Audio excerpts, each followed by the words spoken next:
Call back. Everybody.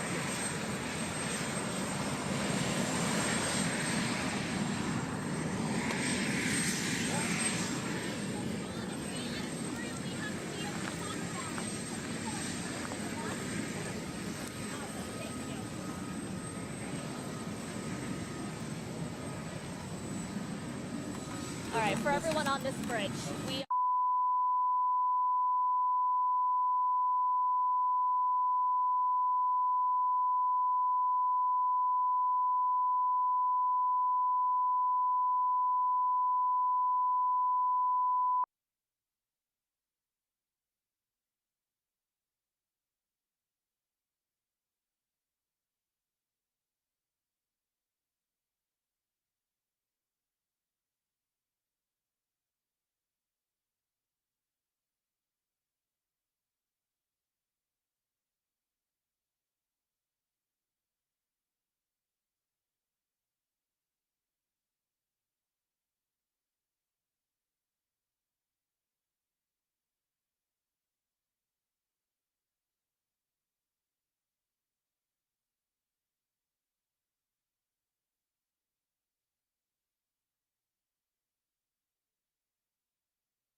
Fort Bragg, conditions are set.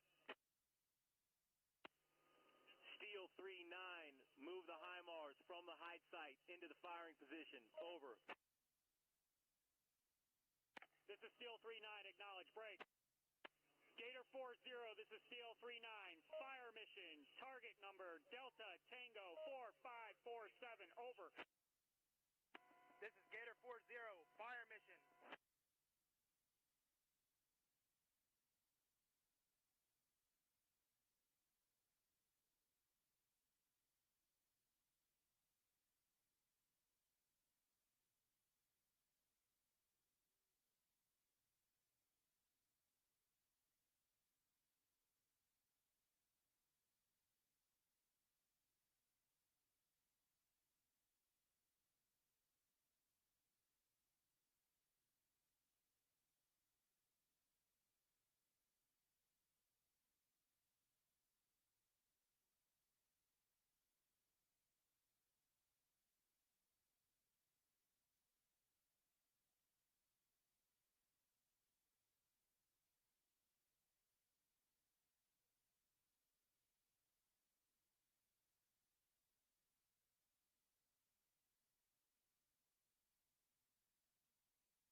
Gator 2-3, laid and safe on Delta Tango 4547. Alpha 1-1, laid and safe on target ID, Delta Tango 4547. Copy, launcher Alpha 1-1 and Gator 2-3, laid and safe on target ID, Delta Tango 4547. Stand by. Dragon 3, this is Steel 3-9, fire mission Delta Tango 4547, standing by, over. Steel 3-9, Dragon 3, execute fire mission, over. Gator 440, this is Steel 39. Fire, target number Delta Tango 4547, over. Launcher Alpha 11 and Gator 23, target ID Delta Tango 4547, fire. Gator 23 shot, target ID Delta Tango 4547, over.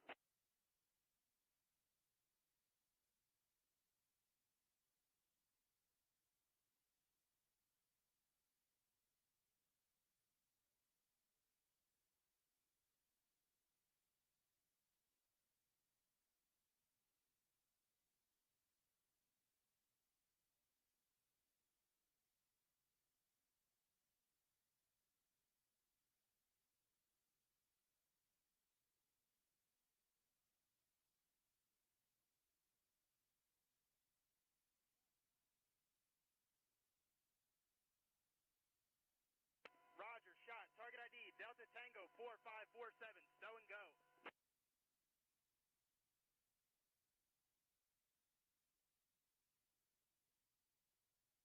Charlie 01 copy, half established BP BOA.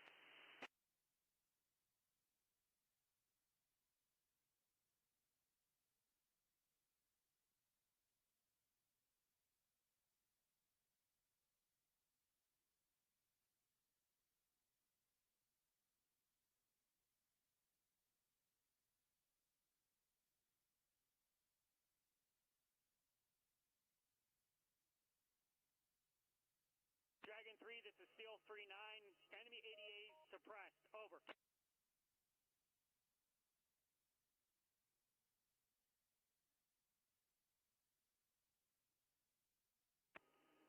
Steel 39, Dragon 3, acknowledge fire mission complete. Break. Charlie 03, Dragon 3, execute assault onto the objective. Over. Dragon 3, Charlie 03, Peyote, pushing for seed mission. Over. AD 41, Dagger 99, call in with heading for clearance. AD 41, cleared hot, cleared hot.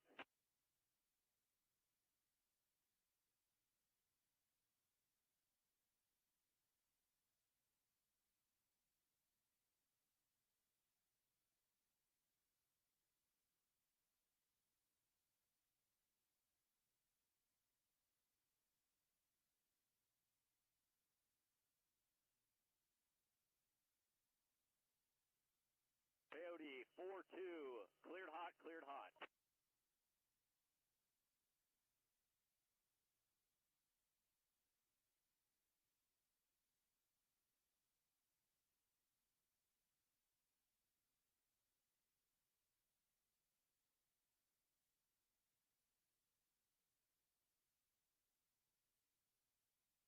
Copy, 2 away, 45 seconds.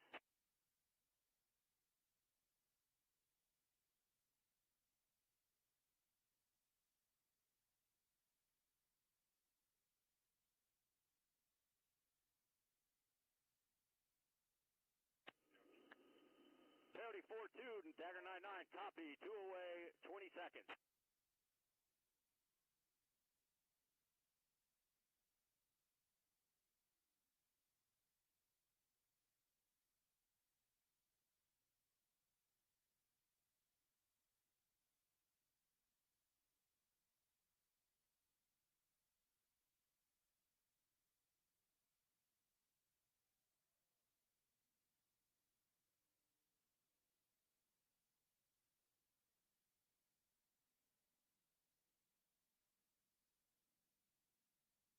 Copy, splash.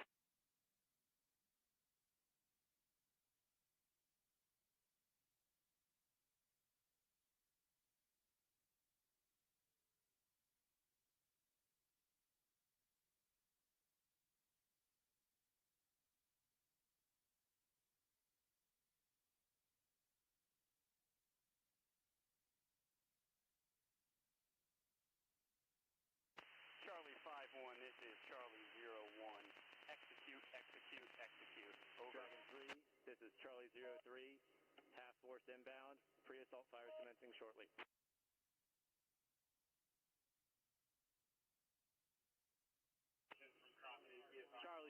3, Dragon 3, acknowledge, Charlie 01 copy, commence pre-assault fires, over. 1506 DOT.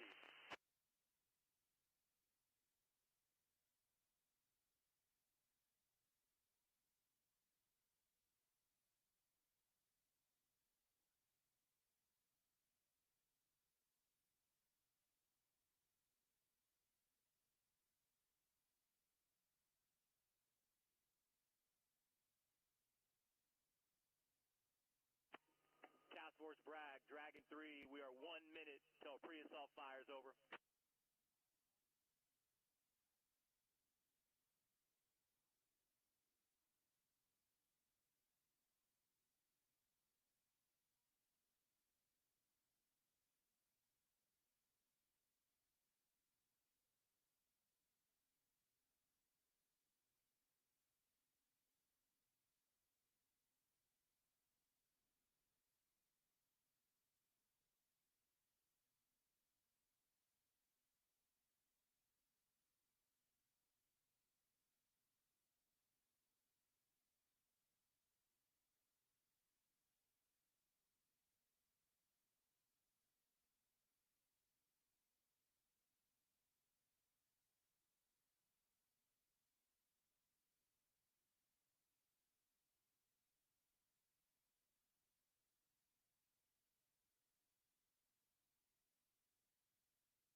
Charlie 01 copy, HLZ ice.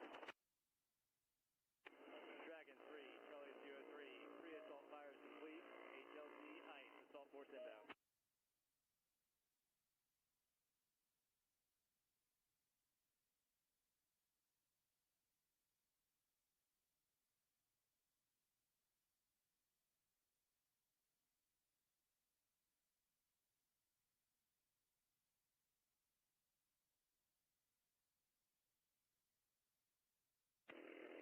Dragon 3, Charlie 03, assault force rep, wheels down, HLZ blue, HLZ net, over.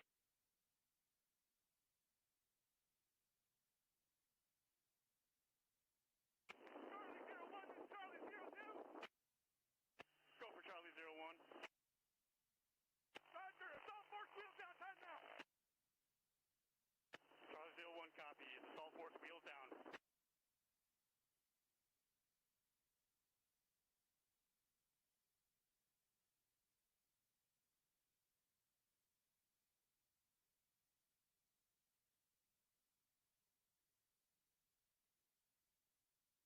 Away!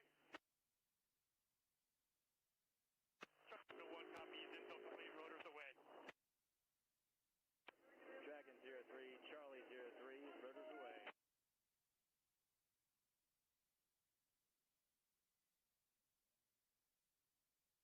Charlie 01.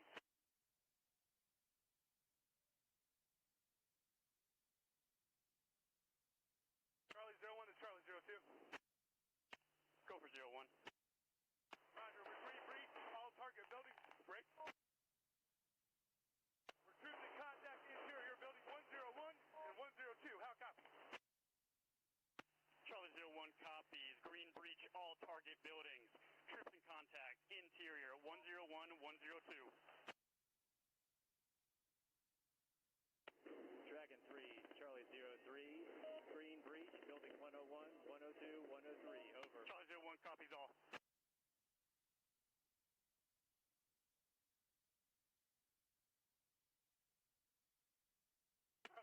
Charlie 01 is Charlie 02. Go for 01. Building 103, secure. Stand by for slant. Slant 0003, how copy?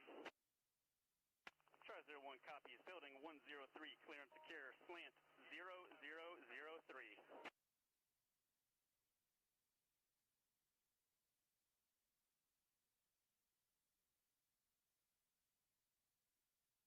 Charlie 01 is Charlie 02. Go for 01. Building 101, clear and secure this time. Stand by for slant. Break. Slant 0003, how copy? Charlie 01 copies, clear and secure. Slant 0003.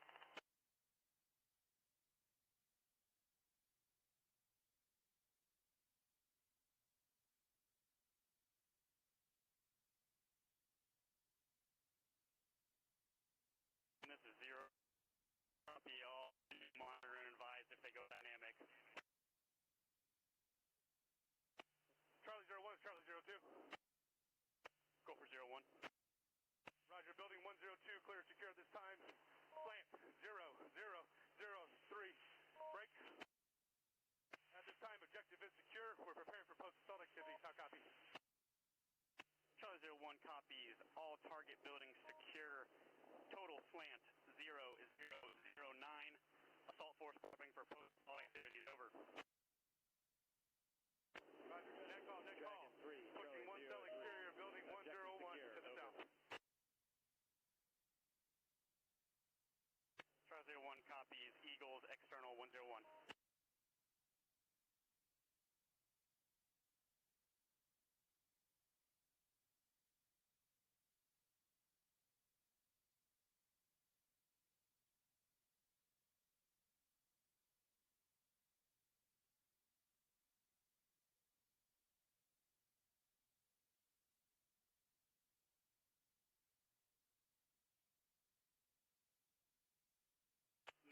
Net call.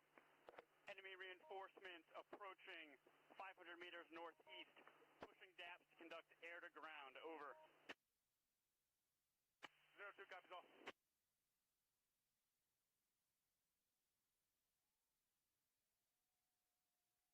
Charlie 01 copies.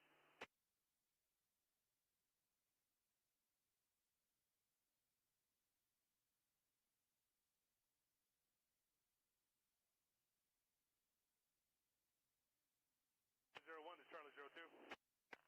Go for 01. Roger, we've begun functional defeat of the TEL. Burning 1 minute. Copy. Burning 1 minute.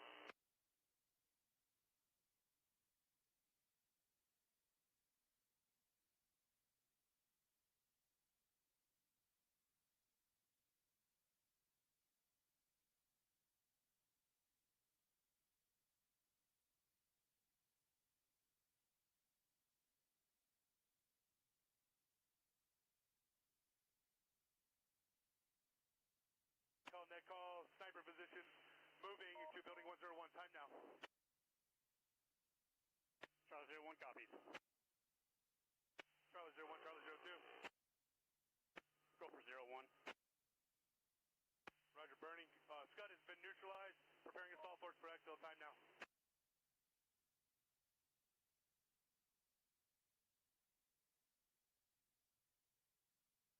Charlie 51, this is Charlie 01. Copy. Threat neutralized. Charlie 02, this is Charlie 01. Copy. Scud has been neutralized, prepping for exfil. Charlie 02, this is Charlie 01. Go for 02. Air to ground engagement complete. Enemy reinforcements destroyed. How copy? Over. Charlie 02 copies all. Break. Bravo 27, Bravo 41, pushing from BP Boa to the overhead, 2 minutes. Charlie 01, this is Charlie 02. Bravo 27, Bravo 41, checking in as Bragg. Go for 01. Dragon 3, this is Charlie 03. Defeated, assault force prep for exfil and waiting for lift. Over. Charlie 01 copies. Assault force postured for exfil. Over. 02.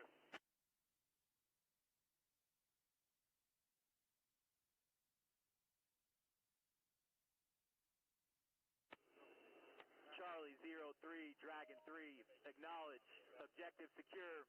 Bravo 27, Bravo 41, in south and north right full of the visual friendly counter target. All American 3s, Dragon 3, execute airborne operation. Over.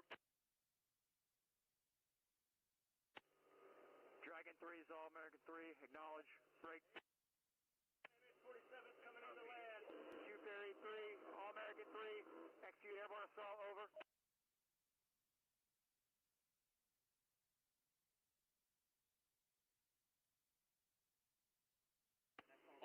Falcon 3, 2 Bravo Series 4-1, 3, copy. acknowledge, on the comms with aircraft. Series 27, inbound with 8 pallets of sustainment.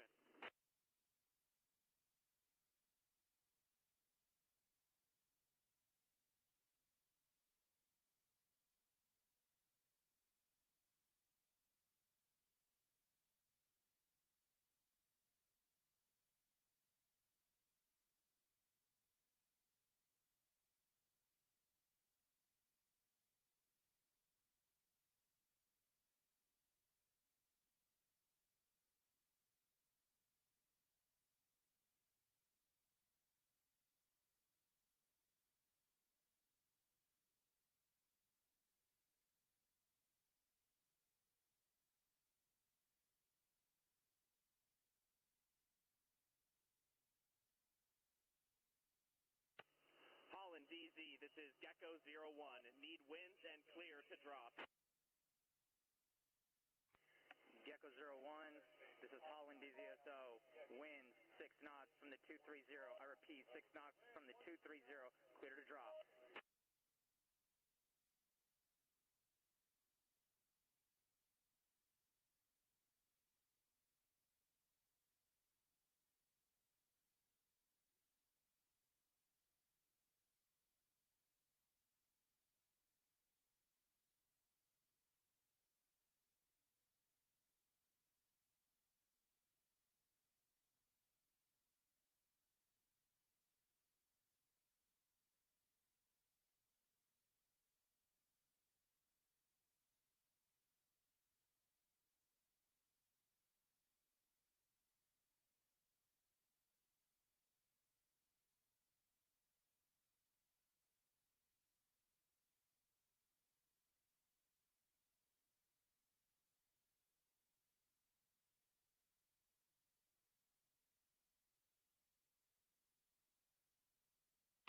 Task Force Bragg, Dragon 3. Time on target, first bundle, 4 mics. Over.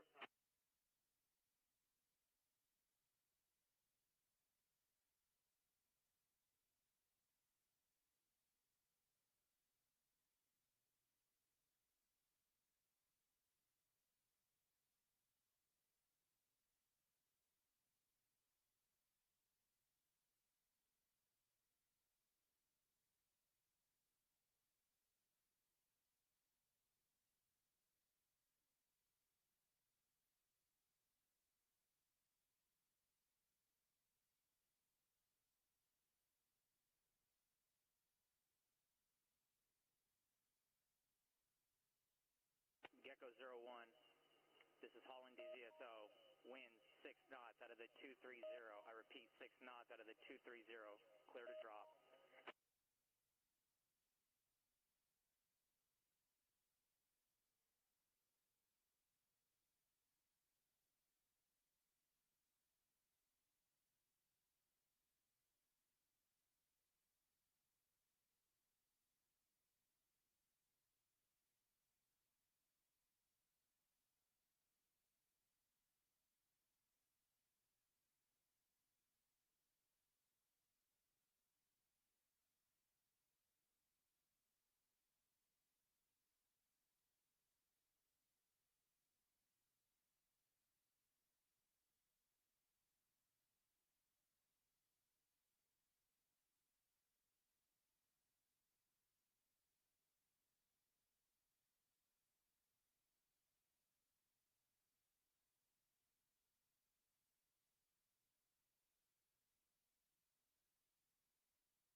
this is Gecko 01, 8 bundles away.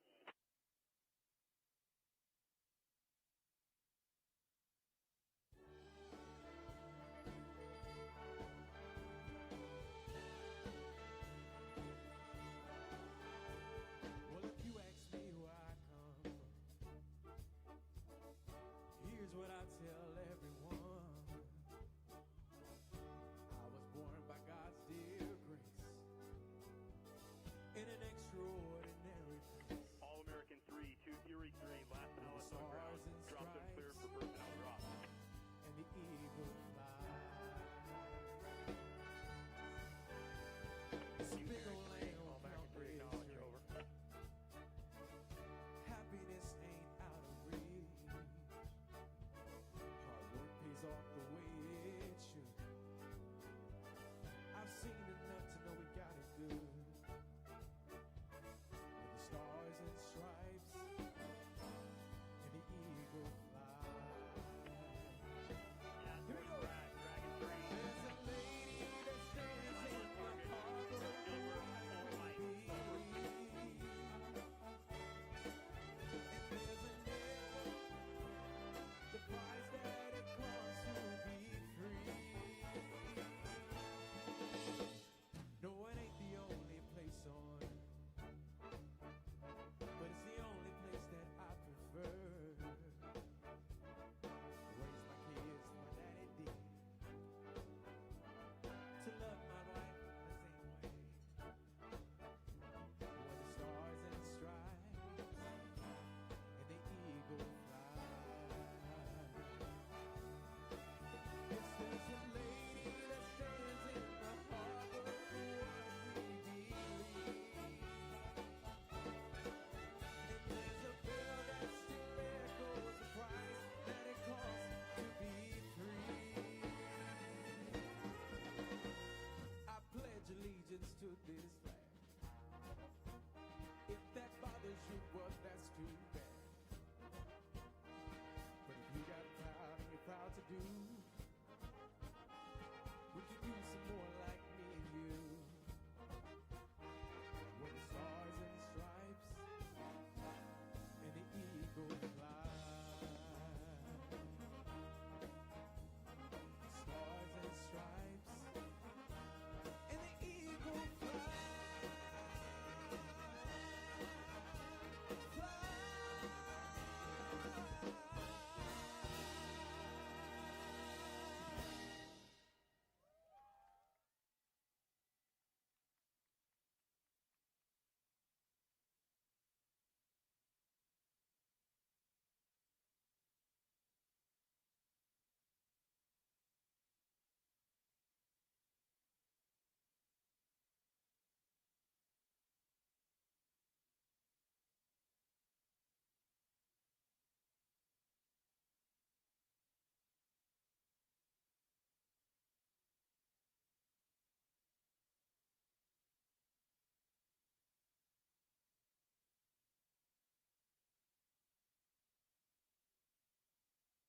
Holland DZ, Jill 40, request surface winds and drop clearance.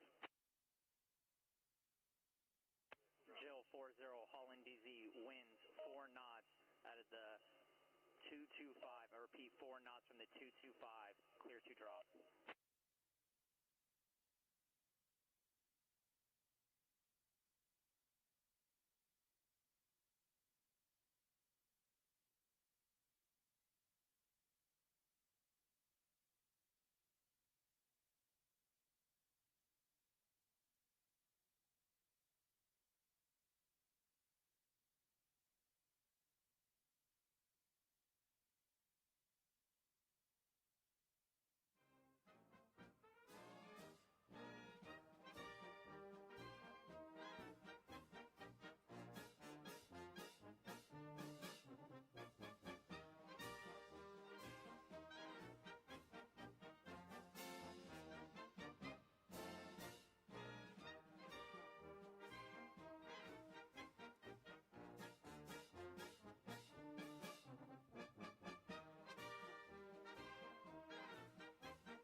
Raise a daughter and a son, be a lover to their mother, and everything to everyone.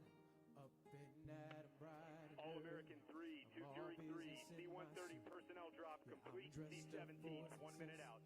From my head down to my boots, I don't do it for This is the All-American money. 3, acknowledge, There's C-130 bills drop, that I complete, over. can't pay. I don't do it for the glory, I just do it anyway. Providing for our futures, my responsibilities. Yeah, I'm real good under pressure, being all that I can be. And I can call in sick on Mondays when the weekend's been too strong. I just work straight through the holidays, and sometimes all night long.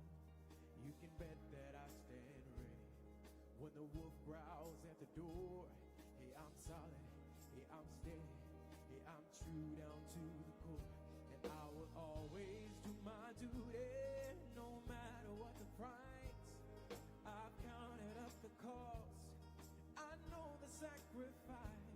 Oh, and I don't wanna die for you, but if dying's got to me, I'll bear that cross with honor. 'Cause freedom don't come free. I'm an American soldier, an American. Beside my brothers and my sisters, I would probably take a stand. When liberty's in jeopardy, I will always do what's right. I'm out here on the front lines, sleep in peace tonight. American soldier, I'm an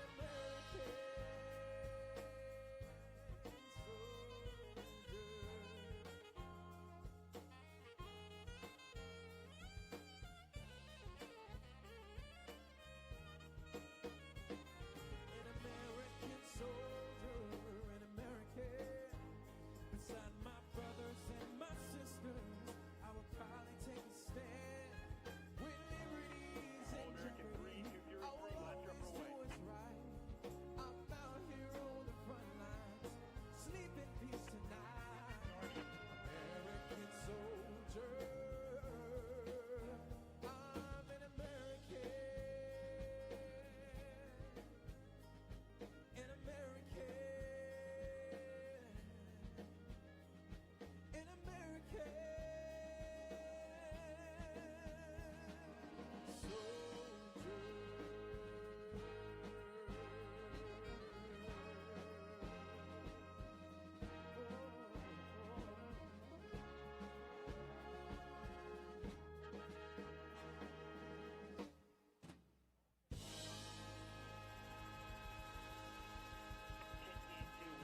This is Holland DZSO. All jumpers on ground. I count 593 on ground.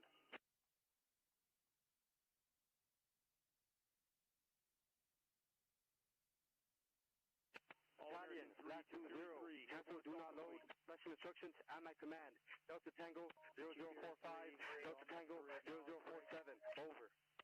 Dragon 3 is Black All-American 3, 2010, airborne assault complete, cancel, over. do not load. At my command. Target number Delta Tango 0045, over. Black 20, Hunter 20, cancel, do not load. Special instructions at my command. Target number Delta Tango 0047.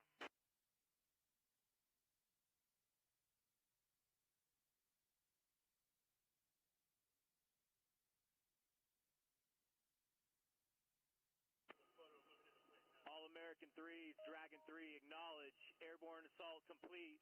Break. Black Falcon 6, Dragon 3, let me know when conditions are set for fires mission. Over. Dragon 3, Black Falcon 6, acknowledge.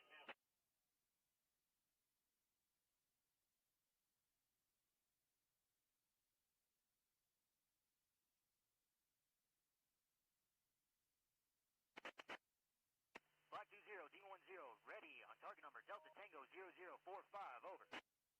Carter's ready on target number Delta Tango 0047. Roger, battalion ready.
this is Black Falcon 6.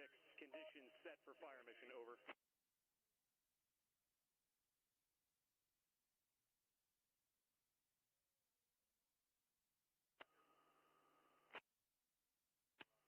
Black Falcon 6, Dragon 3, execute fire mission, over. Dragon 3, Black Falcon 6, acknowledge, break.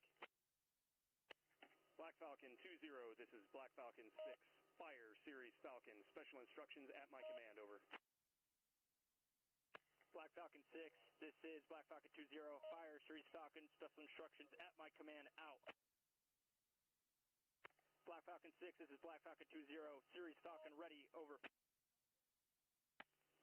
Series Falcon ready, out. Alright, Steven, stand by.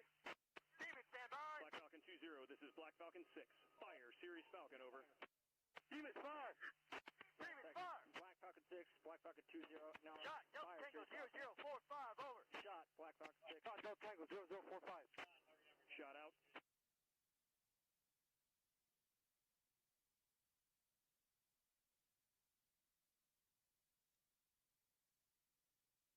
Splash, Delta Tango 0045, over. Flash, Delta Tango 0045. 20, splash, Series Falcon, over.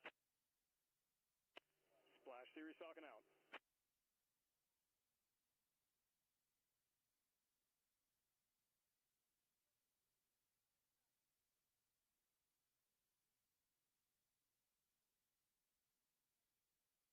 Hornet, stand by. Stand by.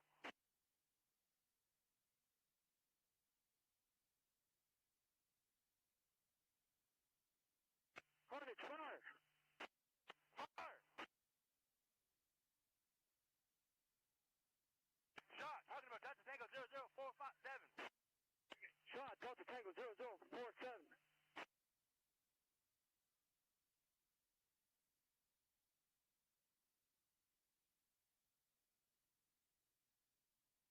Splash, rounds complete on Delta Tango 0045, over.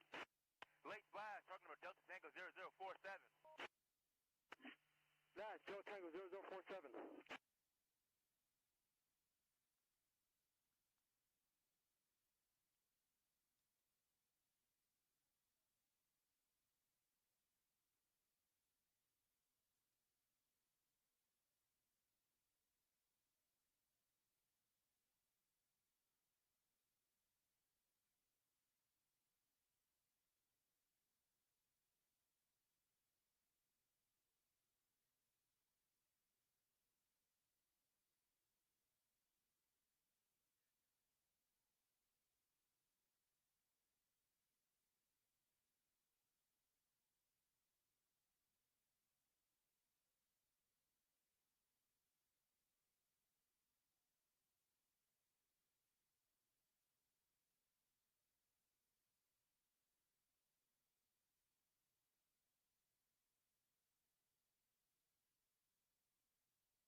Carnage rounds complete on target number Delta Tango 0047.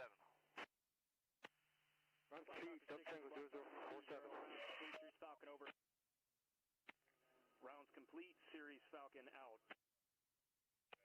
Black Falcon 20, this is Black Falcon 6, end of mission, Series Falcon, 1 infantry platoon and 3 BMPs destroyed, over. Black Falcon 6, this is Black Falcon 20, end of mission, Series Falcon, 1 infantry platoon and 3 BMPs destroyed, out. Dragon 3, this is Black Falcon 6, end of mission on Series Falcon, over.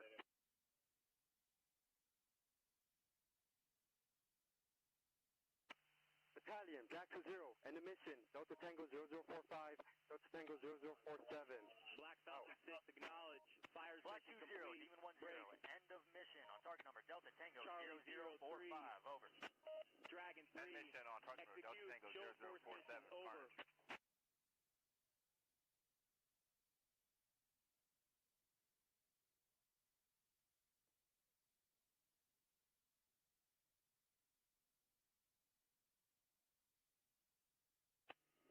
Dragon 3, Charlie 03, Coyote show of force pushing now. ETA 2 mics, over.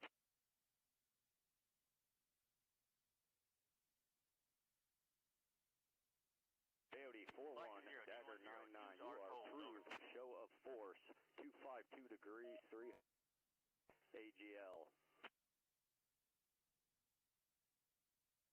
Copy, call in with heading for clearance.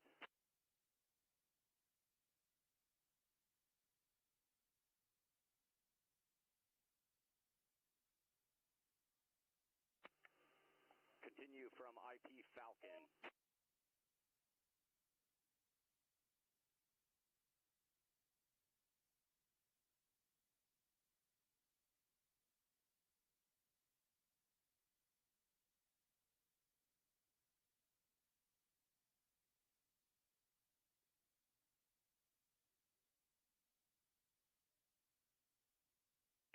Coyote 41, Dagger 99, copies, 1 mile inbound, continue.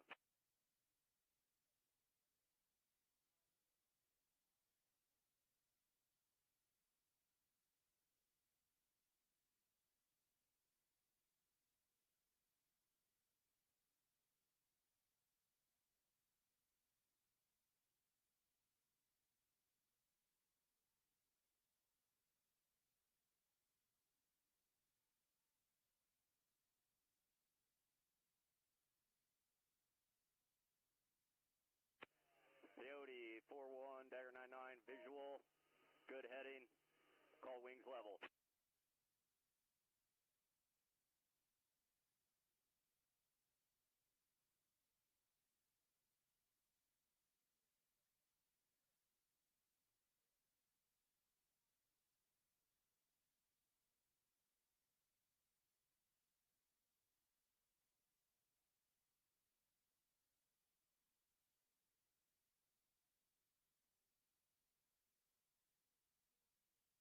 Coyote 41, good show of force. Coyote 42, continue.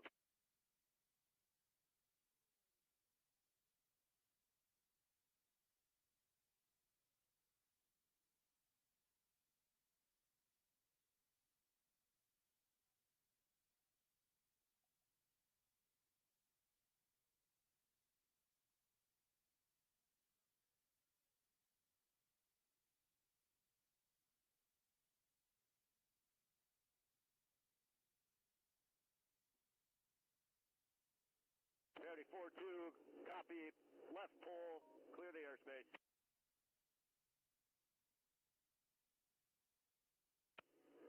Task Force Bragg, Dragon 3, objective secure, mission complete, move to follow on operations, over.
Ladies and gentlemen, please welcome the 29th Secretary of Defense, Pete Hegseth.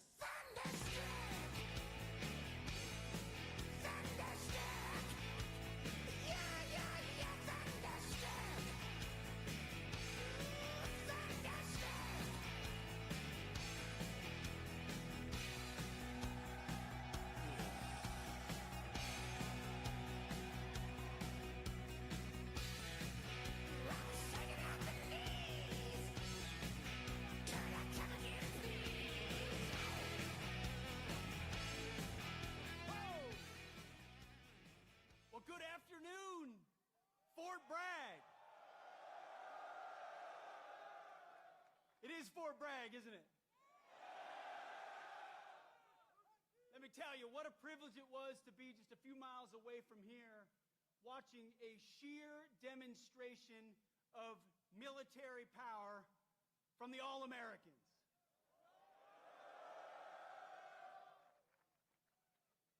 It's incredible. I wish every American could stand in that field and watch 600 paratroopers fall from the sky after preparatory fires and assault on the objective. That's sheer American firepower. But you know what I wish Americans could also see?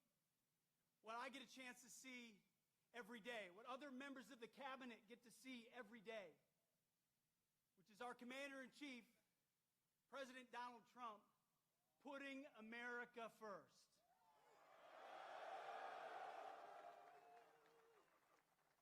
It doesn't matter the situation, whether he's meeting with foreign leaders, we're meeting in the Oval Office, or he's talking to soldiers. He's the same leader we know and love. He's laser focused on America first, on peace through strength, and on supporting our American warfighters and vets.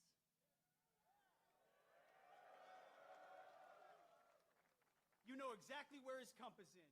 You know exactly what he believes.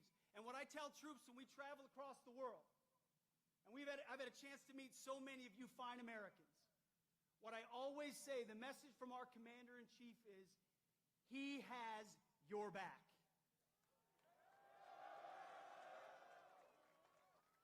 That matters. Let me tell you, I've been, not that long ago, in shoes and boots similar to yours.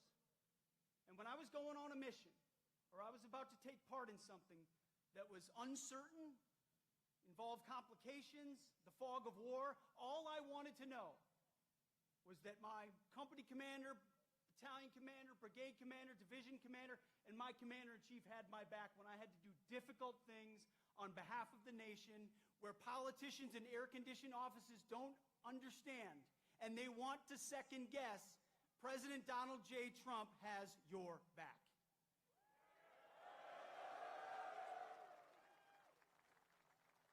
So at the Defense Department, we're doing three critical things at his direction. Number one, we're restoring the warrior ethos. We're getting back to basics. Standards, accountability, readiness, training, warfighting, lethality. We're not a college or a university. We're not interested in your woke garbage and your political correctness.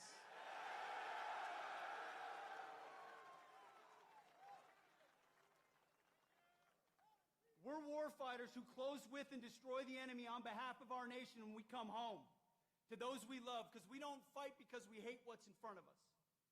We fight because we love what's behind us. That's what makes the American soldier different. So we're restoring the warrior ethos back to basics. We're also rebuilding our military. We'll have the first $1 trillion budget. You will have the best equipment in your hands to stare down the enemy. From multi-billion-dollar platforms to the best rifles to the best equipment to hypersonics and drones and fighters and jets, ships and carriers. Everything you need, President Trump will make sure you have. We're rebuilding the military after 4 years of deferred maintenance.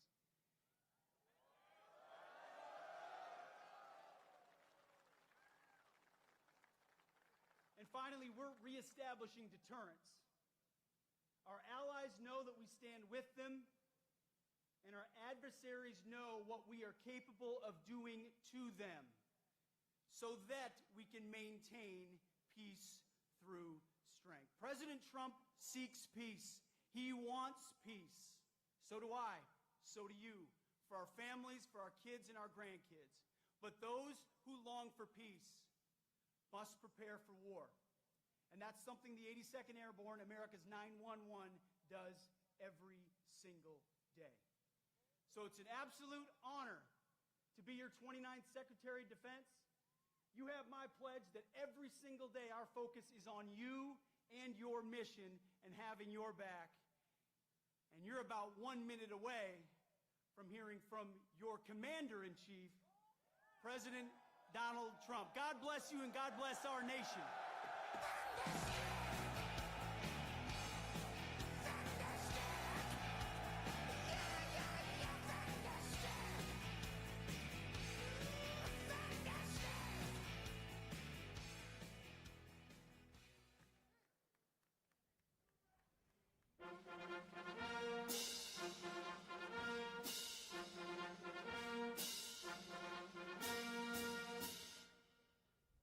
Ladies and gentlemen, please welcome your Commander-in-Chief, the 45th and 47th President of the United States, President Donald J. Trump.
From the lakes of Minnesota to the hills of Tennessee, across the plains of Texas, from sea to shining sea, from Detroit down to Houston and New York to LA, where there's pride in every American heart, and it's time we stand and say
That's a beautiful sight, and it's a beautiful sight to be with you in a place called Fort Bragg.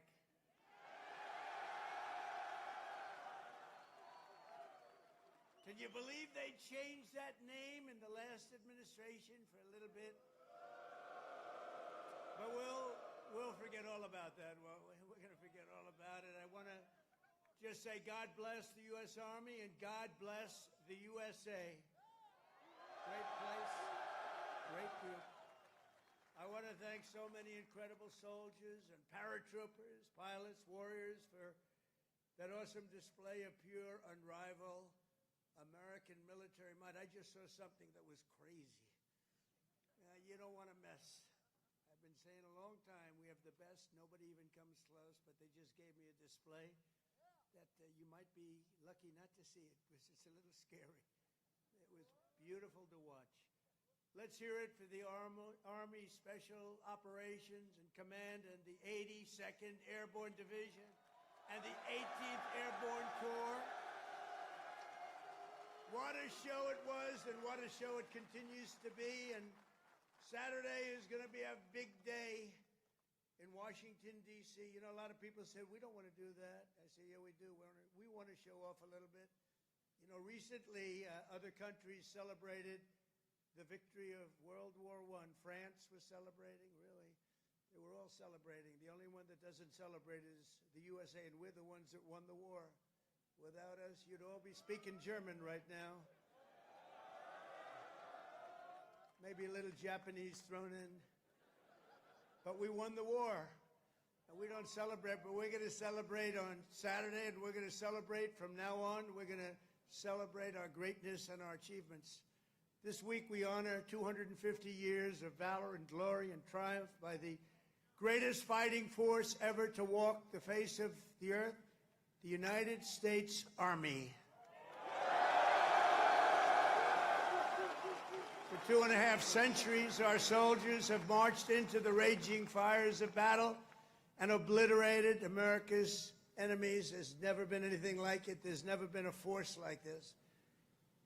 And I rebuilt it. I gave you so much money for 4 years. It was crazy. And we just approved our largest budget for military operations, over $1 trillion. We've never even come close. But our army has smashed foreign empires, humbled kings, toppled tyrants, and hunted terrorist savages through the very gates of hell. Our soldiers do not rest until they win. You know that better than anybody. From June 1775 to June 2025, those foolish enough to challenge America's army have been met with unyielding strength, unbreakable spirit, and unstoppable, overwhelming force. Time and again, our enemies have learned that if you dare to threaten the American people, American soldier will chase you down, crush you, and cast you into oblivion. That's what happens, unfortunately. That's what happens. Doesn't sound very nice, but it's true, isn't it? The last sound you ever hear will be the dueling howl of Black Hawks in the dead of night, the thunderous boom of artillery fire, or the ferocious roar of a U.S. Army infantry brigade charging over the horizon. That brigade is going to charge like you've never seen before, and hopefully I can keep you out of that, but if I don't, you're ready. Is that right? If I can keep you out of it, if I keep you out of it, that's okay, but if we need it, you're ready. You know, it's called peace through strength, isn't it? Peace through strength. For our adversaries, there's no greater fear than the United States Army. They all fear us, and we have the greatest force anywhere on earth. You know, you read different stories that others are building and building and building. We have a force like no other. They said it would take 5 years to defeat ISIS. We did it in 4 weeks. 4 weeks. We let them go. Unlike other of your leaders, I let them go, and we had General Raisin Kane, who's now the head of the Joint Chiefs of Staff, because I liked him. He was a warrior. He was a great warrior, and now he's been rewarded for his incredible work. But they said it would take 5 years, and we did it in 4 weeks. Someday I'm going to ask him to explain that one to me. But it was the television generals that said that. The real generals got out and fought, and nobody fought like them ever. But for the American people, there's no greater pride because you are the righteous sword of American justice and the ultimate shield of American freedom.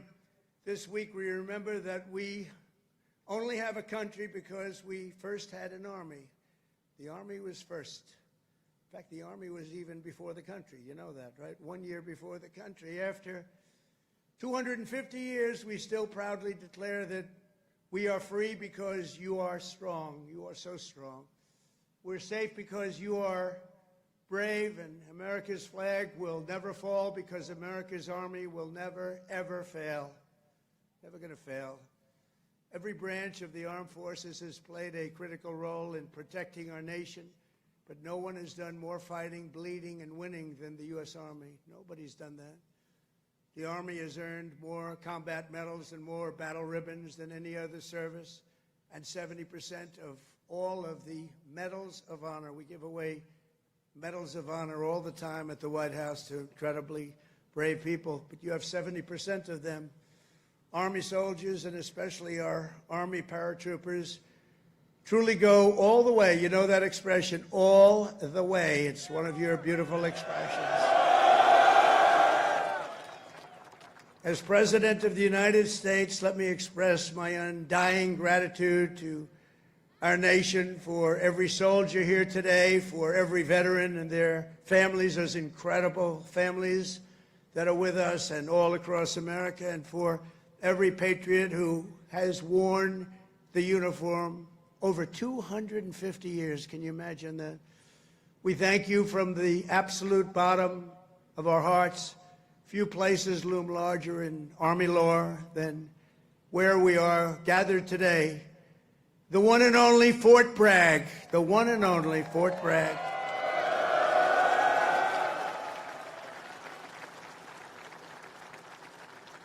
But remember, it was only that little brief moment that it wasn't called Fort Bragg. It was by the Biden administration, not Trump. I had nothing to do with it. We got it changed. We said, you know, I came here numerous times and everybody, they kept saying Fort Bragg, Fort Bragg. I said, you know, it's not the name, but then I was making a speech. I said, what do you think I should call this place? Call it Fort Bragg. I said, Fort Bragg, how you doing? We won a lot of battles from this place, and that's the way it is. It wasn't even close. When Pete and some of the generals came to see me, I said, not even close, not even close. This is the home of the Green Berets, the Sky Dragons, and the all-American 82nd Airborne. We know what 82nd Airborne Division. This is where the GIs who won the Second World War learned to pack their parachutes and push howitzers and go right into those C-47s with lots of arms and push them right out those big, beautiful doors and wield their bayonets and pry the enemy from the hedgerows of the French countryside. France needed us badly. We were there. A lot of people needed us badly. They still do, maybe worse than ever. It was here in the soil that the Army forged the medal that held strong at Bastogne. It was here the mighty paratroopers earned their wings before they rained down death from above to liberate Sicily, Normandy, and even the Netherlands. That's right. We saved the Netherlands. Every inch of this base is steeped in the legacy of those warriors who have said with pride, "Sir, I trained at Fort Bragg, sir." That was pretty cool. And that is why we restored the historic name of this very, very special place. I don't know if it could be the same place. Fort Bragg is in, that's the name. And Fort Bragg, it shall always remain. That's never going to be happening again.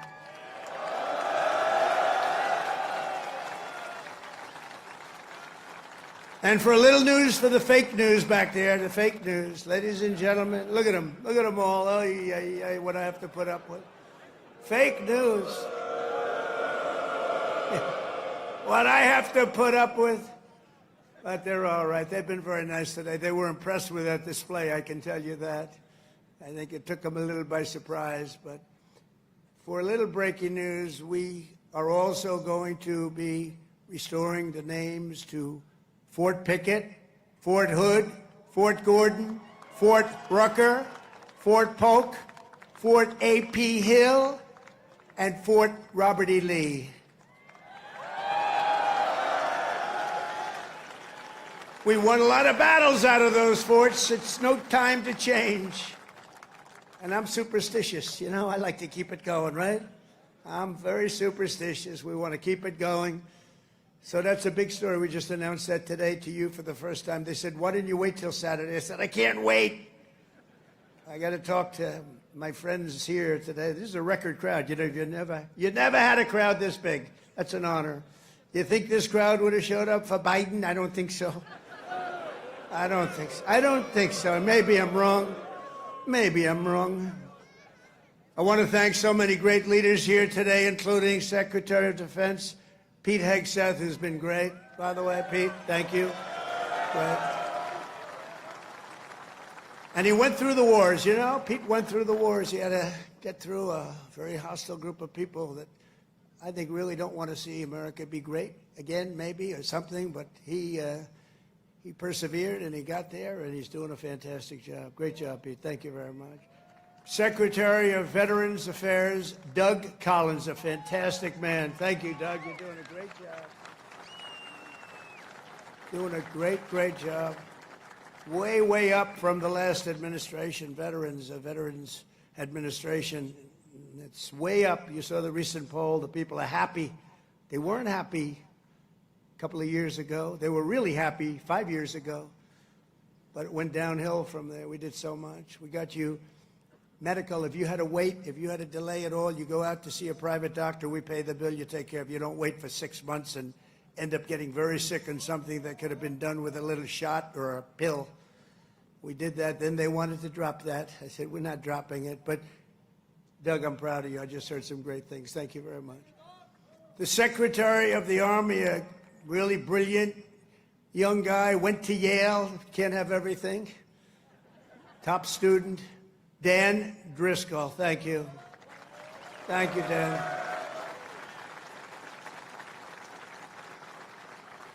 And we have your senators, Senator Ted Budd and Senator Tom Tillis. Thank you, fellas.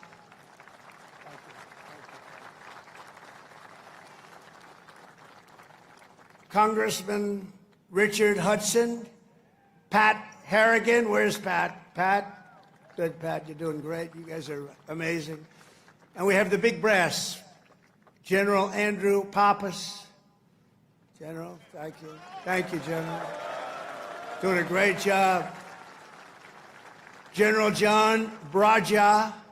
John, thank you. Great job. Thank you for today, John. General Greg Anderson. Thank you. Thank you, Greg. Thank you. Sergeant Major of the Army, Michael Weimer. And before going further, I want to say a few words about the situation in Los Angeles, California. Have you heard of the place? Where I've deployed thousands of National Guard troops and hundreds of Marines to protect federal law enforcement from the attacks of a vicious and violent mob. And some of the radical left, they say, oh, that's not nice. Well, if we didn't do it, there wouldn't be a Los Angeles. It would be burning today, just like their houses were burning a number of months ago. Generations of Army heroes did not shed their blood on distant shores only to watch our country be destroyed by invasion and third world lawlessness here at home, like is happening in California. As Commander-in-Chief, I will not let that happen. It's never going to happen. What you're witnessing in California is a full-blown assault on peace, on public order, and on national sovereignty carried out by rioters bearing foreign flags with the aim of continuing a foreign invasion of our country. We're not going to let that happen. Remember, millions of people were allowed to come into our country totally unchecked and unvetted by stupid people or radical left people or sick people. But regardless, open border policy, the dumbest policy yet. I would say even dumber than men playing in women's sports, transgender for everyone. Even dumber than that. They're hurling bricks and cinder blocks at law enforcement. Did you see they're breaking up the sidewalks and the curbs, breaking it up with big, strong hammers? These guys are professionals. These are not amateurs. They're breaking it up because they took the bricks away from them. They came in with bricks, red bricks, that they could throw at our military and at the police in L.A., who are very good, but they weren't aggressive like our soldiers. Our soldiers really were aggressive, but they all worked together. But they came in with bricks, they were taken away, and they had hammers. Oh, wow, how did that happen? And they're pounding the sidewalk. I said, what the hell is he doing? And he's breaking it up and making it into concrete bombs, in a way, and they're dropping them on our military. They're throwing them at our military. Pretty good arms they had, too. Hits guys right in the face, big chunk of concrete, worse than a brick. They're taking them up to the bridges, and they're dropping them in the cars that are going by. These are animals. But they proudly carry the flags of other countries, but they don't carry the American flag. They only burn it. Did you see a lot of the flags being burned? They weren't being burned by people from our country or from people that love our country. People that burn the American flag should go to jail for 1 year. That's what they should be doing. 1 year. And we'll see if we can get that done. We're going to try and get that done. We're working with some of your senators. I know Senator Josh Hawley is very much involved. And I know the two senators from here. I think you guys, are you guys in favor of it? Boy, would this be a bad time for them to say no. I got you. I got those 2 votes. The agitators are throwing firebombs, Molotov cocktails, lighting vehicles ablaze. You saw the cars that were burning, mobbing police officers and ICE officers who are the toughest people you'll ever meet, and they love our country, and they're getting really they want to stomp on them, but they're too tough. They don't allow it. And attempting to infiltrate and occupy federal buildings wearing armor and face shields. The best money can buy, somebody's financing it. We're going to find out through Pam Bondi and Department of Justice who it is. They're already on it. Who's financing all this equipment? Very professional. Under the Trump administration, this anarchy will not stand. We will not allow federal agents to be attacked, and we will not allow an American city to be invaded and conquered by a foreign enemy, and that's what they are. A lot of those people were let in here by the Biden administration. They just poured right in. They came from prisons, they came from jails from all over the world. They came from mental institutions. They were the leaders of gangs. They were drug lords allowed to come into our country. Their countries threw them out. Their countries would bus them or drive them right to our border and say, go in there, you ever come back, we're going to kill you. And we got them, and we're getting them out of here. I want to applaud the courage and the strength of the incredible troops who are right now standing guard to protect federal property and personnel and uphold the supremacy of federal law. That's what they're doing. They're protecting our ICE agents. They're protecting the police in Los Angeles. The head of the police in Los Angeles, a good man, I hear a good man, but he was actually saying we really did need this help. It had gotten away from them. It had long gotten away. And we gave it to them. Not only are these service members defending the honest citizens of California, they're also defending our republic itself. And they are heroes. They're in there, they're heroes. They're fighting for us. They're stopping an invasion just like you'd stop an invasion. The big difference is most of the time when you stop an invasion, they're wearing a uniform. In many ways, it's tougher when they're not wearing a uniform because you don't know exactly who they are. In Los Angeles, the governor of California, the mayor of Los Angeles, they're incompetent. And they paid troublemakers, agitators, and insurrectionists.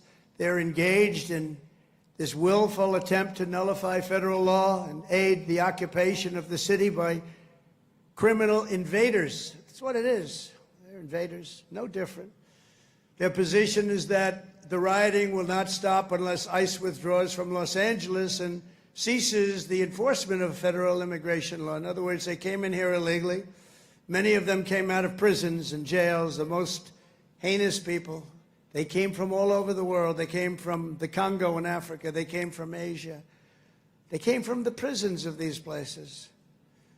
They were put into the United States and allowed to stay here because we had a grossly, grossly unfit president who listened to whoever was operating the auto pen.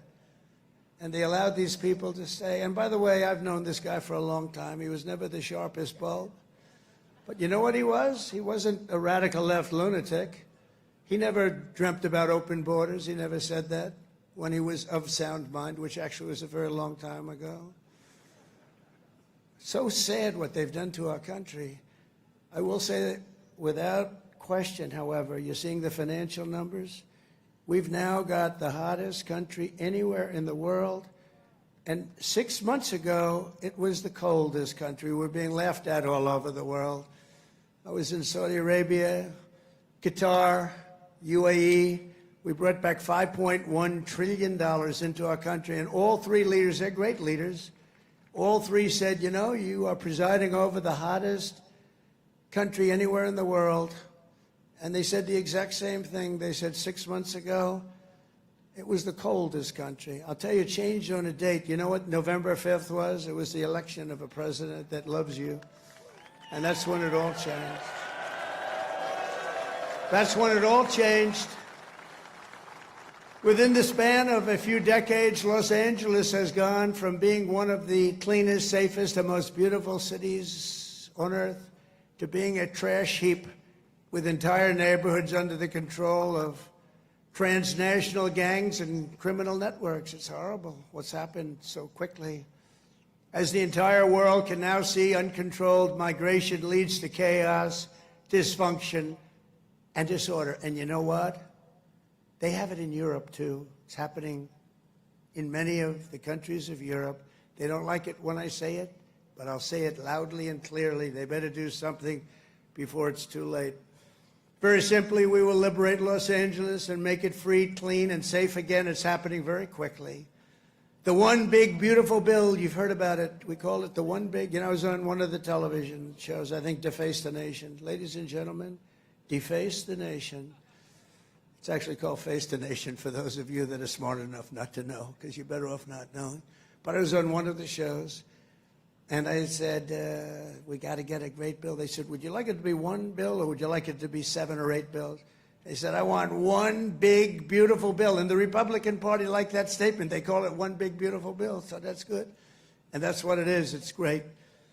And it's currently before Congress. It provides all necessary funding for ICE, for Border Patrol, and for the Department of Defense. And I told you at a level that we've never had before, over $1 trillion. We better get that bill approved. Otherwise, your helicopters and your planes and your equipment's going to start to look a little bit old, General. You better push your favorite congressman. You better push these 2 senators. I think they're in good shape, however. But we got to get it approved. And those congressmen by you are all 100%. I don't even have to talk to them. They've been so great. So I want to sign this into law immediately. And with the signing, so many great things will happen to our country. No tax on tips. Think of that. No tax, seniors, on Social Security. No tax on overtime. They're going to pay for themselves. And if you get a car, and if you borrow money to buy the car, we're going to let you deduct the interest payment if it's a new car made in America. Only if it's made in America. If it's made in Japan or China or any place else, we're not really interested in your deduction. I was elected winning all 7 swing states, the popular vote by millions and millions of votes, in all counties throughout America by 2,750 to 525. That's what I call a big number. But this is a mandate from the people to restore the sovereign borders of the United States, and that is exactly what we're doing. Not only the borders, the financial institutions, and our country itself, we will not be deterred, and the mob in Los Angeles or anyone else, anywhere else, will not succeed. They don't even have a little chance. And I will be calling you early as I see this happening because, you know, in theory, I guess you could say a governor could call, but they don't call. They let their city burn, like in Minneapolis with this guy who ran for vice president against J.D. That was a good debate, J.D. against this guy. Remember how bad he was? That was one of the, I said, J.D., there's never been a man like you're competing against. This is the worst. I think he's running for president, too. Can you believe it? But he's a radical left lunatic, and I'll never forget, in Minnesota, that city was burning down. Minneapolis was burning down. It was going to burn to the ground, and he wouldn't call the guard. And I waited for a long time, and I called the guard, and I saved it, but I wish I would have called it the first day. And I said, you know, if this ever happens again, because I was thinking about running because the election was rigged and stolen, we all know it. I said, we're going to run again, and if I win, which I hope, remember, we're going to make it too big to rig. But we did. We won by millions and millions of votes. So beautiful to watch. That was such a beautiful, 9:02 in the evening. They said, ladies and gentlemen, Donald Trump is projected to be the winner. I said, well, you think that was easy? I don't think these ladies from North Carolina think it was easy. You know, they followed me. I don't know what happened to their husbands. They're married to very nice people. But they've been to, what, 138 rallies? They said more. And they're from North Carolina. It's nice that we have one nearby finally, right? They go all over the country. I don't know what the hell's going on, but they're great. They're North Carolina, beautiful, wonderful woman, and we appreciate it. Like 130 rallies or some crazy number. Are your husbands satisfied with that? Are they okay? Oh, here he is. He showed up. One of them showed up. That's great. Congratulations. Great women, actually. The great patriots. We will use every asset at our disposal to quell the violence and restore law and order right away. We're not going to wait 7 days and 8 days and wait for a governor that's never going to call and watch cities burn. And let me tell you, if we didn't do this, Los Angeles would burn. It would be burning to the ground right now, just like their houses burned to the ground just a few months ago. And the only flag that will wave triumphant over the streets of Los Angeles is the American flag. So help me God. The American flag is the one that's going to wave triumphantly over the streets. And now let's get back to the true reason we're here today, celebrating 250 years of unbreakable Army courage. This week we commemorate not just the starting point in Army history, but a turning point in the history of the world. That's how important it is. When the Continental Congress created the Army and appointed its first commander, named happened to be George Washington. Has anybody heard of him? George Washington. Are you okay, darling? Are you all right? Yeah, take your time, please. Doctor, please. Doctor. Doctor in the house. Thank you. Thank you very much. These are great people. They've been waiting here a long time, General, so, you know, we want to give them all the time they need, right? Thank you very much.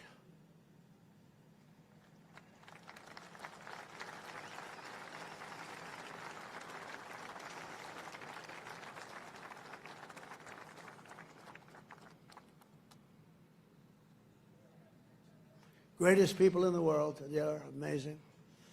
Amazing.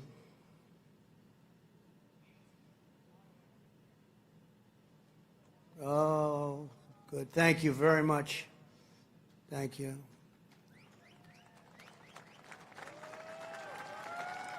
Okay, honey. Thank you. Beautiful young person. Beautiful young person. We have a lot of young people. You know, they have. We won young people, old people, and everything in between. It's sort of nice. Remember, they used to say, but Trump doesn't have the young people. We won everything. Thank you very much, Doctor. Great job. When the Continental Congress created the Army and appointed its first commander, General George Washington, they sent the fierce spirit of a free nation into battle under a rallying cry that echoes to this day. Give me liberty or give me death. Have you heard of it? Quite a beautiful statement. Think of what that means. Give me liberty or give me death. I know exactly what that means. Just 3 days after the birth of the Army, the great patriot, founding father, Dr. Joseph Warren, was on the front lines as a soldiers stood totally outnumbered and outgunned at Bunker Hill. They had a group of soldiers against them that was supposed to be, in that day, unbeatable. Warren's mother had begged him, "Son, please don't do it." She said, "Please, please don't do it. Don't risk your life for even the patriot cause, please." And he replied, "Wherever danger is, dear mother, there your son will be. I will either set my country free or shed my last drop of blood to make us so." So beautiful. So the words are so beautiful. At Bunker Hill, Warren kept his vow, fighting and fighting and fighting and loving his country until he fell, drenched in blood, and gave his life at the very young age of 34. Exactly 250 years later, we are joined by Dr. Warren's great-great-great-great-great-grandson, and it's 7 generations down, and now an Iraq war veteran, retired Army specialist, Scott Warren, is here with his daughter, Sergeant E5 Carrington Sanders of Fort Irwin. I want to just, where are you? Where would you be in this big crowd? Thank you very much. What an honor. What an honor. You look great, too, by the way. You really look great. Thank you very much. What a great family. But you carry in your veins the love and devotion of a martyr for American liberty. Please stand. Just put that hand up once more for the people, because they want. Thank you very much. You're looking good. Looking good. Good genes. Good genetics. Thank you both. Thank you very much. The life of a soldier is not just a job, it's a calling and a sacred tradition passed down from father to son, brother to sister, and one generation to the next. At every hour of danger, our noblest citizens have answered that call, kissed their loved ones goodbye, and run to the sound of guns. You run to the sound of guns, you're running right into them, you're going to win. When the British tried to reconquer our young nation in 1812, 1,000 Americans at Fort McHenry fought off a British invasion fleet, 5,000 strong. They say it was unstoppable. Lieutenant Francis Scott Key, you all heard the name, watched from Baltimore Harbor as the Army kept Old Glory flying high. Many people died. Deeply inspired, he wrote a poem in tribute to Army courage and American pride, known today as the Star-Spangled Banner, or our national anthem. Great. 8 generations later, we're joined by a descendant of Francis Scott Key, who has spent 2 decades in uniform, Major Kyle Key of Army National Guard fame. Please, Major, where are you, Major? Thank you. Thank you. Looking good, too. What's going on here? These guys they all come from a very fine strain of blood. That's great genetics is right. Thank you both very much. Major Key, thank you for helping to keep this incredible land of ours free and the home of the brave, and that's what it was. Through the decades that followed, the Army conquered the great frontier, won the war that restored our nation and broke forever the chains of slavery. A generation later, the Army's Rough Riders stormed up San Juan Hill with Colonel Theodore Roosevelt and swept the last foreign empire from the American hemisphere, forever swept. In World War I, our doughboys fought bravely in the Valley of the Marne and in the Argonne. There in 1918, a devout Tennessee Christian named Alvin York, you know that name, charged across an open field towards the German machine guns. They were firing at levels at that time that nobody had ever seen before. They were knocking down everything in their way, including giant trees were coming down. The enemy mowed down more than half of his platoon almost immediately. The platoon was going down like nobody's ever thought possible.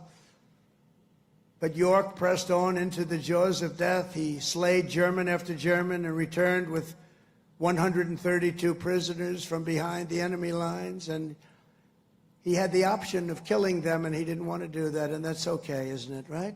It's okay. But he brought 132 back.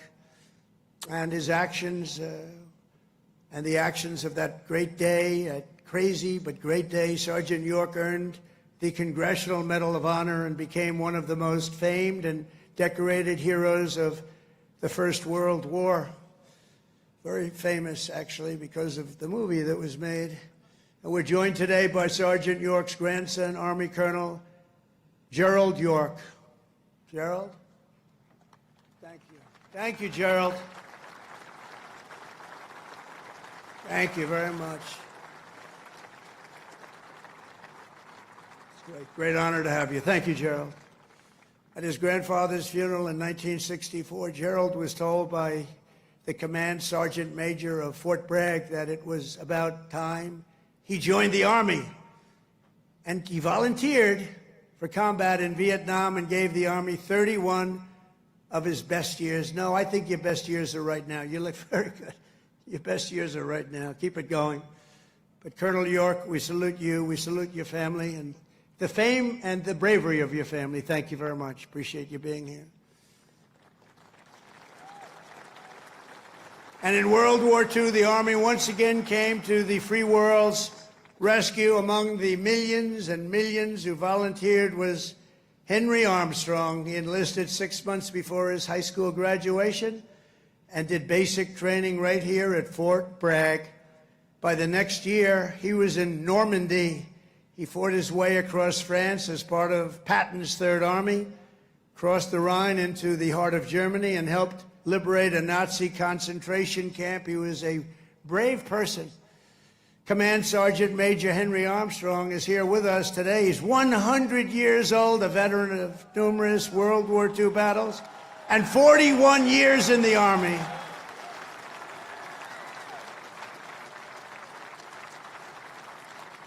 Thank you. Wow.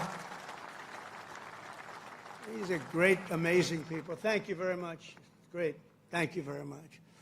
He's joined by his grandson, Army Major Dennis Armstrong. Dennis, I assume that's you, right? Thank you, Dennis. And Dennis's wife, Captain Shelley Armstrong. They love the military, and they love our country. Thank you very much. Shelley, thank you very much. Appreciate it. And their son, Tanner. Where's Tanner? Let me see. Oh, he looks good, too. They all look good. Tanner might look the best, actually. Thank you very much. Who's an active duty staff sergeant in the 82nd Airborne right here in Fort Bragg. He could right now run for office, I think. He's very popular. In Korea, our warriors held the front line in the battle against communism and liberated millions and millions into the light of freedom. To Vietnam, we sent some of the toughest men who ever wore Army boots, an olive drab. One of them was Joe Marm of Pennsylvania. He was 23 years old when his platoon was ordered to rescue soldiers surrounded by the enemy in the Battle of Ia Drang. Lieutenant Marm charged into heavy fire, killing 4 enemy soldiers in the brush before sprinting across 40 yards of open field. His teammates could not believe he was doing it, actually, they said.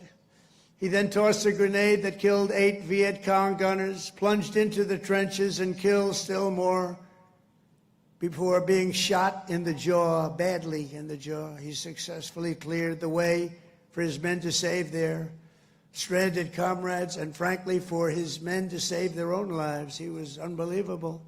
For his exceptional bravery, Lieutenant Marm received the Congressional Medal of Honor and retired as an Army colonel after 30 years of service. Colonel Marm is here today with his two sons, Will and Walter, both Army Rangers. What a great family legacy. Please stand up.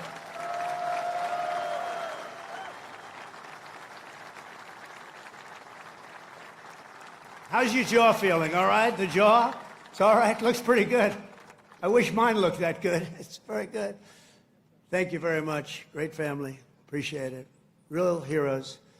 In the modern era, our soldiers have charged into the darkest caves and ventured into the most God-forsaken places to vanquish the forces of radical Islamic terror from the face of the earth. In 2007, Chief Warrant Officer Eric Phillips was stationed at a remote outpost in the Afghan mountains when a massive Taliban force attacked from all sides. He thought he was finished. For 3 hours, he led a hellacious counter-assault to successfully repulse the enemy in close combat. In the same deployment, Eric again repelled an attack by a vastly larger enemy force, saving countless lives. For his spectacular gallantry, Chief Phillips earned the Distinguished Service Cross and the Silver Star, becoming among the most highly decorated warriors of any branch in the war on terror. Actually, he is the most decorated, and it's not even that close. Many, many battles, many, many medals. And he's with us today, Chief Phillips. You did us all proud. Please stand up, Chief Phillips. Thank you. Thank you very much. Thank you. You are Army strong. Thank you very much, Chief. From the American Revolution until today, the story of the Army is the tale of an unbroken chain of American patriots who gave all they had for this country. It is the saga of epic men like Washington and Jackson, Grant and Custer, Pershing and Eisenhower, Patton and MacArthur, Wild Bill Donovan, and the great General William Yarborough, father of the Green Berets. You know that, the Green Berets? You know that? William Yarborough. It's the story of fabled units like the Old Guard, the Iron Brigade, the Big Red One, the Buffalo Soldiers, the Harlem Hellfighters, the Tuskegee Airmen, the Screaming Eagles, and George Patton's Hell on Wheels. They called it Hell on Wheels. When he was after you, it was not good. The weapons of war have changed with every generation, but the unflinching loyalty of the American soldier has always remained the same. The Army has always stayed true to its motto, "This we'll defend." You know that. This we'll defend. Army warriors who have laid down their lives for America rest by the thousands in the sacred soil of Arlington and Gettysburg, Anzio and Manila, and to far-off places known only to God. We owe everything to them. Today we renew our devotion to the cause of liberty for which they so selflessly lived and fought and so bravely died. There could be no greater tribute to their memory than to prepare the Army to dominate America's enemies for the next 250 years and more than that. That's why under the Trump administration, we're focused on restoring the spirit of the U.S. Armed Forces.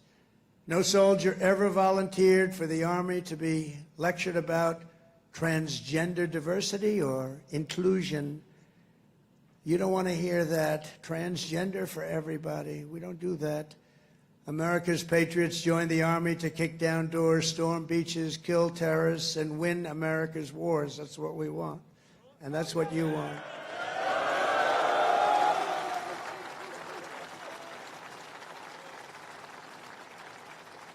And to that end, we're making that record investment, but not only in the Army, in the other forces also, because you work together as a team. And we're including in that and across the board. Now, you don't have to take this if you don't want. You could be great patriots, say, I don't want to raise. I will not accept it. Let it go back into our country. Let's give it to Gavin Newsom so he can waste it in Los Angeles.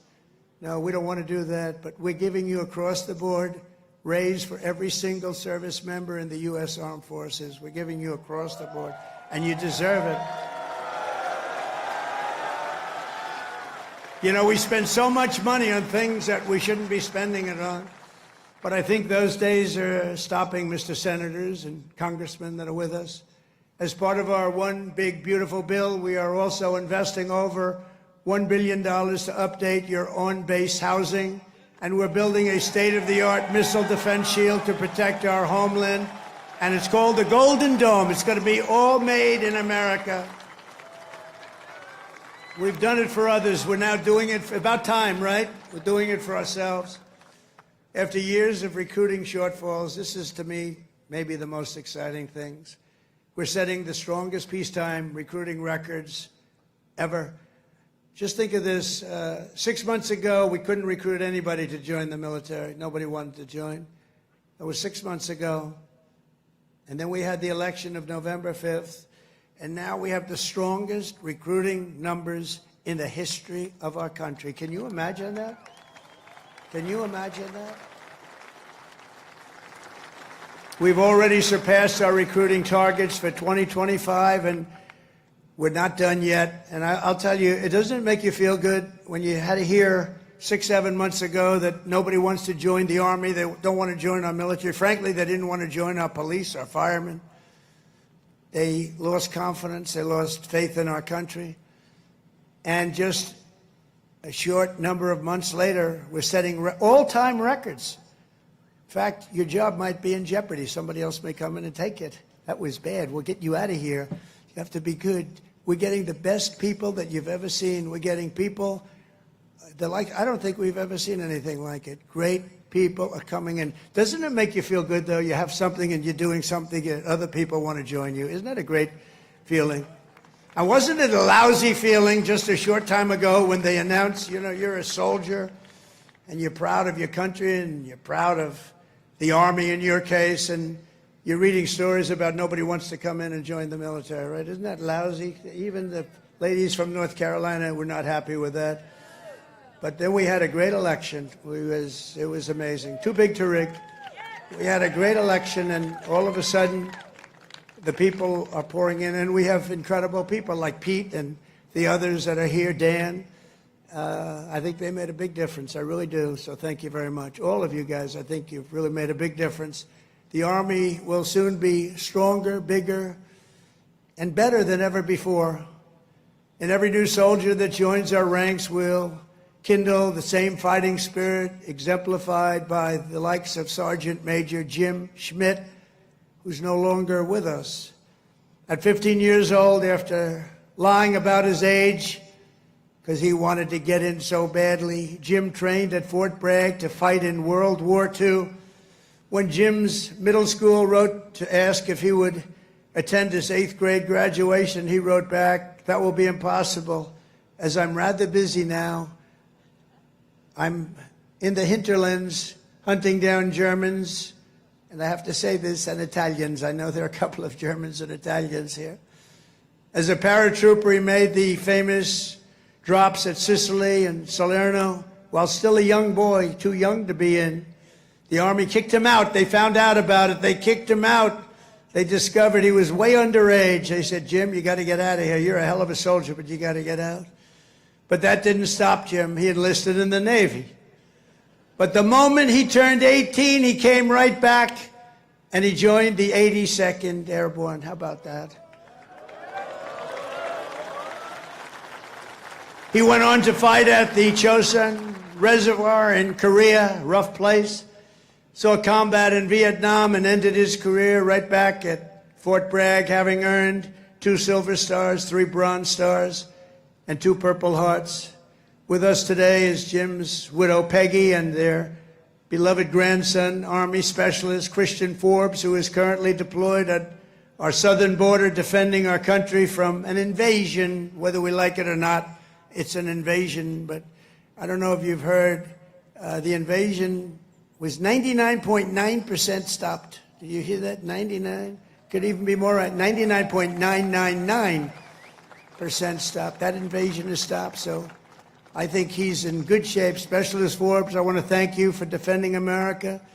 And you've obviously done a good job because that invasion has been stopped, and we appreciate you being here. Thank you, wherever you may be. Thank you very much. Thank you very much. Great. We stopped that sucker, didn't we, huh? We stopped it. Thank you very much. Each and every one of you here today carries in your souls the love, strength, and courage of millions upon millions of Army patriots who came before you. Your uniforms bear the same stars and stripes that our ancestors carried to victory at Yorktown, across the Great Plains, and over our Rockies, up the Missionary Ridge, down through the streets of Paris. That's right, we went down the streets of Paris. We've got to help our allies, don't we? Across the sands of North Africa and onto the shores of Omaha Beach, into the blood-soaked hills of Korea. And it was a West Point graduate named Buzz Aldrin who first planted our great American flag on the face of the moon. We know that. Now it's your turn to carry that flag forward and to add your own daring deeds into this chronicle of triumph and legends. Now it's your duty to shield the flame of freedom that was first lit 250 years ago by the heroes of Concord Bridge and Bunker Hill. Standing before you today, I am more confident than ever that in the days ahead and every generation to come, the U.S. Army will heap glory upon glory upon glory upon us all. You will protect every inch of U.S. soil, and you will defend America to the ends of the earth. Wherever danger is, there the U.S. Army will be. Another beautiful phrase. Whatever peril comes our way, whatever menace threatens our people, you will stand strong, you will be proud, you will charge hard, and you will keep that flame lit, that beautiful, beautiful flame. You're going to keep it lit. You will hold the flag high, and you will do something that's become quite a famous little phrase also, but you're a hell of a lot braver than me. You will fight, fight, fight, and you will win, win, win. Thank you. God bless you. God bless our soldiers, and God bless the U.S. Army. Thank you very much. Thank you, everybody.